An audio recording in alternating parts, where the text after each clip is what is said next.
This is Oklahoma's own News 9. Vaccine trials and technology continue to progress, and the Lynn Institute here in the Metro is helping with some of those trials.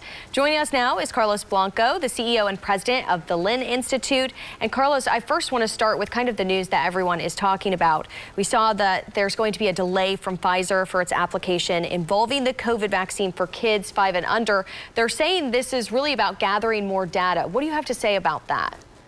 Well, that's absolutely right. The preliminary data indicated that the vaccine didn't generate enough of an immune response in those kids. But it's a very small subset of data. So they're really waiting until they get the bulk of the data here in April when we conclude probably the halfway mark in those studies. And they'll have a lot more data to submit to the FDA. Yeah. And we've been talking a lot about mRNA vaccines during the pandemic. Do you think we'll be seeing more of these vaccines outside of the COVID shot? Oh, absolutely. Actually, we're already seeing in clinical trials at least 5 mRNA vaccines that will be available as early as this fall.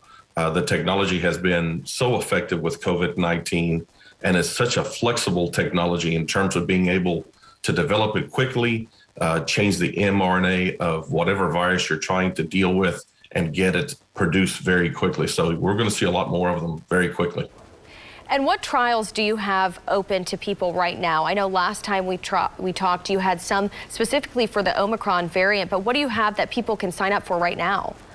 Oh gosh, right now we have one for the one that comes off the mind is an RSV study. RSV is a respiratory virus that is one of the leading causes of pneumonia in older folks. Usually we think of RSV as being a child disease because our kids get it, but they tend to spread it to adults where it becomes much more serious. And we have an mRNA vaccine trial available for that immediately. We have a flu vaccine for next year's flu that will be starting very, very quickly. And it is an mRNA vaccine. And as you know, the efficacy of our flu vaccine over the last, 10, 15 years has not been very good.